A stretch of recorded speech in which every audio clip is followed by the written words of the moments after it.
जय हिंद। आज का टॉपिक है हमारा कि शरीर का टेम्परेचर 37 डिग्री सेल्सियस ही क्यों होता है, क्यों इससे ज़्यादा या कम नहीं होता, इसके पीछे का क्या साइंस है। इस सारे चीज़ों को एक एक चीज़ को बारीकियों को देखते हुए हम सभी टॉपिक्स को पकड़ेंगे, जहाँ से आपको ये समझ में आ जाए कि आखिर बॉडी का टेम्परेचर जो होता है वह 37 डिग्री ही क्यों होता है। और इससे संबंधित हम 10 महत्वपूर्ण सवाल को करने वाले हैं।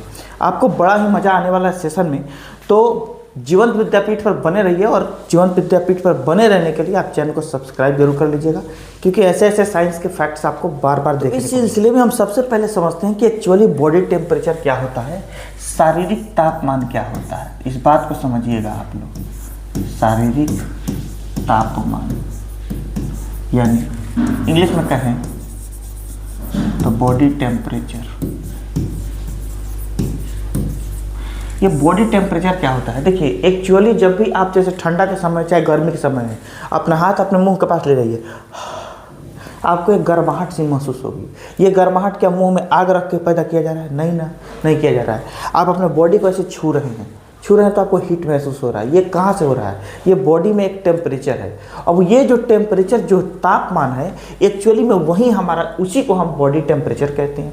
अब ये बॉडी टेम्परेचर जब अगर कोई व्यक्ति नॉर्मल स्थिति में है, यानी उसे किसी प्रकार का बीमारी नहीं है, पूरी तरह स्वस्थ है, हट्टा कट्टा है, अच्छी नींद ले रहा है, अच्छे से पढ़ाई कर रहा है, हर चीज़ अच्छा से कर रहा है, तब उसका बॉडी टेम्परेचर 37 डिग्री सेल्सियस रहता है। कितना रहता है? 37 डिग्री सेल्सियस। या अगर आप डिग्री फ़ारेनहाइट में देखें तो 98.6 डिग्री फ़ारेनहाइट इसका रहता है ना, किसी भी व्यक्ति का बॉडी टेम्परेचर। तो ये नॉर्मल है, ये नॉर्मल स्थिति में रहता है। हमारे शरीर का जो गर्माहट है वही हमारा बॉडी टेम्परेचर। एक्चुअली इस बात को आप समझ गए। इस फिगर के माध्यम से हम समझते हैं कि आखिर बॉडी को टेम्परेचर की ज़रूरत है क्यों इस बॉडी को टेम्परेचर यानी तापमान का ज़रूरत है, इस बात को समझते हैं। देखिए हमारे शरीर में पूरी तरह से प्रॉपर वर्क के लिए हमेशा लगातार जो है लाखों तरह के एंजाइम काम कर रहे हैं, लाखों तरह के रिएक्शंस हो रहे हैं, अभिक्रियाएं होते रह रही हैं। तो इन अभिक्रियाओं के होने की वजह से जो है टेम्परेचर हमारे शरीर में बना रहता है। और ये टेम्परेचर का होना लाजिमी है, क्योंकि जब भी रिएक्शन होता है, जब भी किसी प्रकार का रिएक्शन होगा, तो अगर आप विद्यार्थी अच्छे से पढ़े हुए हैं पहले से, तो आपको ये बात मालूम होगा कि रिएक्शन के बाद में ऊष्मा भी निकलती है, तापमान भी निकलती है। तो जब भी रिएक्शन होगा बॉडी में तो ऊष्मा निकलेगी। तो नॉर्मली जब आपके बॉडी में हर रिएक्शन अच्छा से चल रहा है, तब उस समय 37 डिग्री सेल्सियस आपका टेम्परेचर बॉडी का बना रहता है और आपका हर चीज़ नॉर्मल रहता है। यानी आपके मसल्स अच्छे से काम कर रहे होते हैं, आपके ब्लड सर्कुलेशन सही हो रही होती है, आपके सोचने की प्रक्रिया सही हो रही होती है, आपके मन, आपके तन मन धन हर चीज़ में वृद्धि और विकास हो रही होती है। लेकिन जिस समय जब आप ठंडा महसूस करते हैं, यानी बॉडी टेम्परेचर आपके गिर जाती है, 37 से कम होने लगती है, तब आपका जो बॉडी का रिएक्शन जो बॉडी में आपका होना रहता है वो स्लो हो जाता है। और उस समय मस्क्यूलर मोशन जो होता है वो डाउन हो जाता है, यानी मसल्स आपके प्रॉपर काम नहीं करते हैं, शरीर शिथिल पड़ने लगता है।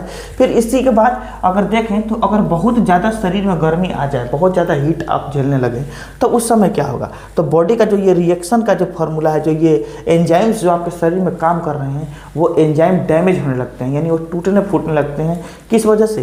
तो हीट की वजह से। और आपका शरीर प्रॉपर काम करना बंद कर देता है, उसमें बहुत ज़्यादा दिक्कतें, नई नई बीमारियां पैदा होने लगती है। और जो भी मस्क्यूलर मोशन है वो बहुत ही फास्ट हो जाता है, यानी ज़रूरत से तेज़ काम करने लगता है। आप अक्सर देखते होंगे जब भी आपको बीमार होना होता है तो पहले बुखार आता है, यह एक सूचक है, बॉडी का हीट होना एक सूचक हो जाता है। तो इसलिए शरीर को एक सामान्य टेम्परेचर का, एक नॉर्मल टेम्परेचर में रहना बहुत ही ज़्यादा जरूरी है। सबसे most of the important fact ये है कि आखिर 37 डिग्री सेल्सियस ही क्यों 37 डिग्री सेल्सियस? 30 डिग्री क्यों नहीं? 45 डिग्री क्यों नहीं? इससे अलग क्यों नहीं? तो देखिए, अगर आपको 37 डिग्री सेल्सियस ही क्यों जानना है, यही क्यों होगा, तो इस विषय में समझिए। देखिए ये जो 37 डिग्री सेल्सियस टेम्परेचर है, इस पर हमारे शरीर में जो एंजाइम है, हमारे शरीर में जो एंजाइम निकल रहे हैं, एंजाइम ये प्रॉपर निकलेंगे सही तरीके से। मानिए तो एकदम बिल्कुल सही तरीके से निकलते हैं, ठीक है। अच्छा, ये वर्क भी अच्छा करते हैं, यानी काम भी अच्छा करते हैं। कितने सेल्सियस पर? 37 डिग्री सेल्सियस पर ये काम भी एंजाइम अच्छे से करते हैं। इनके द्वारा जो रिएक्शंस आपके बॉडी में हो रही हैं, जो अभिक्रियाएं हो रही हैं, वो भी पूरे प्रॉपर तरीके से होती हैं, बहुत अच्छे तरीके से होती हैं, जिससे हमारा शरीर एक अच्छा वर्क काम करता है और हम अपने आप को हेल्दी महसूस करते हैं। क्या महसूस करते हैं? हेल्दी महसूस करते हैं। तो इसलिए शरीर का टेम्परेचर 37 डिग्री होना बहुत ही ज़्यादा जरूरी है। अब आपके दिमाग में ये सवाल उठना लाजमी है कि सर अगर जो ये टेम्परेचर है वो कम और ज़्यादा होने लगे तो इसका क्या असर पड़ेगा बॉडी पर।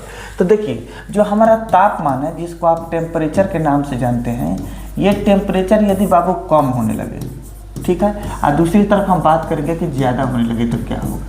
देखिए, जब आपका टेम्परेचर कम होने लगेगा तो आपका ब्रेन स्लो काम करना शुरू करेगा, यानी दिमाग जो है आपका वो स्लो वर्क करेगा।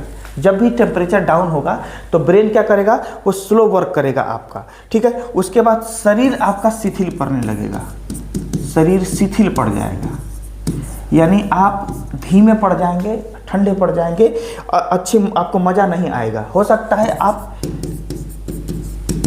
बेहोश पड़ जाएं, हो सकता है बेहोश हो जाए आप, ठीक है, ये स्थिति हो सकती है। यहीं अगर आपको ज़्यादा फीवर हो जाता है, यानी ज़्यादा टेम्परेचर हो जाता है, तो आपको क्या हो जाता है, फीवर हो जाता है। सबसे पहले क्या हो जाता है, आपको फीवर हो जाता है, बुखार हो जाएगा आपको, भाई साहब बुखार हो जाएगा।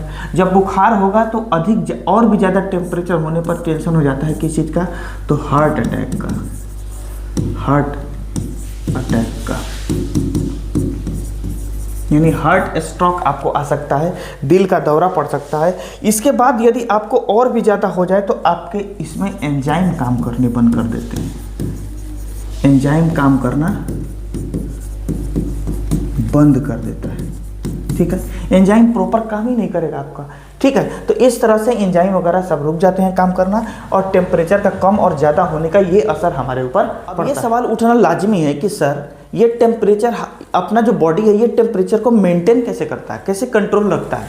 तो देखिए, हमारा जो दिमाग है ना बाबू, इस ब्रेन में एक हिस्सा है, हमारे ब्रेन में एक हिस्सा है जिसको हम लोग हाइपोथैलेमस के नाम से जानते हैं, हाइपोथैलेमस के नाम से जानते हैं। इस हाइपोथैलेमस का बहुत सारा काम है, जिसमें से सबसे मुख्य काम है बॉडी टेम्परेचर को मेंटेन रखना, बॉडी टेम्परेचर को इसको मेंटेन करके रखना इसका काम है, इसको मेंटेन करके रखना किसका काम है, हाइपोथैलेमस का। अब ये मेंटेन कैसे करता है, तो आप सोचिएगा सर बताइए मेंटेन कैसे करेगा। तो देखिए, जब आपको बहुत ज़्यादा गर्मी महसूस होगा, क्या करेगा, गर्मी महसूस होगा, तो हाइपोथैलेमस जो है हमारे शरीर में स्वेट ग्लैंड है, एक स्वेट ग्लैंड, इस स्वेट ग्लैंड को आदेश देता है कि देखो जो गर्मी लग रहा है इस व्यक्ति को, तो अब शरीर के अंदर से पानी को बाहर निकालो, यानी पानी जब बाहर निकलेगा तो ऊपर से ऊपर ही पानी गर्म करके उड़ जाएगा और शरीर आपका ठंडा महसूस करेगा, तो आपको पसीना निकलने लगता है। क्या निकलने लगता है, पसीना निकलने लगता है। यानी हाइपोथैलेमस गर्मी के समय स्वेट ग्लैंड को कहता है कि पसीना निकालो, इसका बॉडी टेम्परेचर कमजोर रहेगा। फिर वो यही हाइपोथैलेमस जब आपको ठंडा लगने लगता है तो यही हाइपोथैलेमस आपके शरीर को कपाने लगता है, शरीर को कपाने लगता है। क्यों कपाने लगता है, क्योंकि हमारा बॉडी जब कपाता है तो एक मसल्स के बीच, हड्डियों के बीच और बाकी अन्य जगहों पर एक फ्रिक्शन सा महसूस होता है, बॉडी को फ्रिक्शन या घर्षण होता है, और घर्षण की वजह से टेम्परेचर अंदर से इंक्रीज हो जाता है और तब जाकर के हमारा शरीर एक नॉर्मल स्थिति में महसूस करता है, ठीक है। तो उम्मीद है कि सारी कहानी आप समझ गए। अब समय है आपके ब्रेन के टेस्ट की। इस सेशन में आपने क्या सीखा, इन 10 सवालों में आपको पता चलेगा। देखिए, पहला सवाल यहाँ पर आप देख रहे हैं कि मानव शरीर का सामान्य तापमान कितना होता है। तो मानव शरीर का सामान्य तापमान अगर आप देखें तो कितना होता है, 37 डिग्री सेल्सियस होता है। उम्मीद है इस बात को आपको ध्यान में भी होगा, कितना होता है, 37 डिग्री सेल्सियस। शरीर में रासायनिक क्रियाओं को नियंत्रित करने वाले तत्व क्या कहे जाते हैं, तो शरीर में जो रासायनिक क्रियाएं होती हैं उनको नियंत्रित करने वाले तत्वों को एंजाइम कहते हैं। लोग क्या कहते हैं, एंजाइम कहते हैं। किस तापमान पर एंजाइम सबसे अच्छा काम करता है, बताइए, 25 डिग्री, 30 डिग्री, 37 डिग्री या 45 डिग्री। तो शरीर का जो एवरेज टेम्परेचर है इस पर एंजाइम अच्छा से काम करता है, तो आंसर क्या होगा, 37 डिग्री। शरीर के तापमान को संतुलित बनाए रखने की प्रक्रिया को क्या कहते हैं, तो जो शरीर का हमारा तापमान है इसको संतुलित बनाए रखने की जो प्रक्रिया होती है उसको हम लोग मेटाबॉलिज्म कहते हैं। ऑप्शन नंबर ए में है।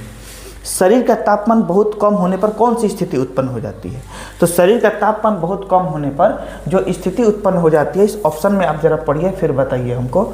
यहाँ पर बुखार, हीट स्ट्रोक, हाइपोथर्मिया या डिहाइड्रेशन। क्या होता है तापमान कम होने पर, तो हाइपोथर्मिया होता है। क्या होता है मेरे भाई? हाइपोथर्मिया हो जाता है जब तापमान आपका कम हो जाएगा। शरीर का तापमान अधिक बढ़ने पर कौन सी स्थिति हो जाती है? जब शरीर का तापमान आपका बढ़ जाएगा तब क्या होगा?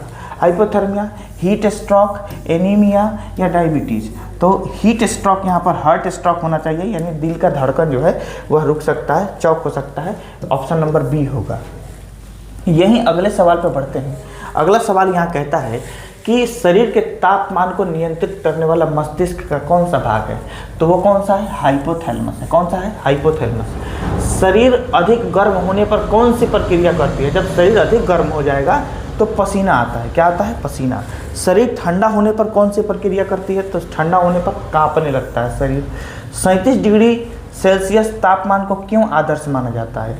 यह केवल संयोग है, इससे शरीर ठंडा रहता है, इस पर एंजाइम सही काम करता है, या इससे पाचन रुक जाता है? तो क्या होगा? इस पर एंजाइम सही काम करता है। Option number B.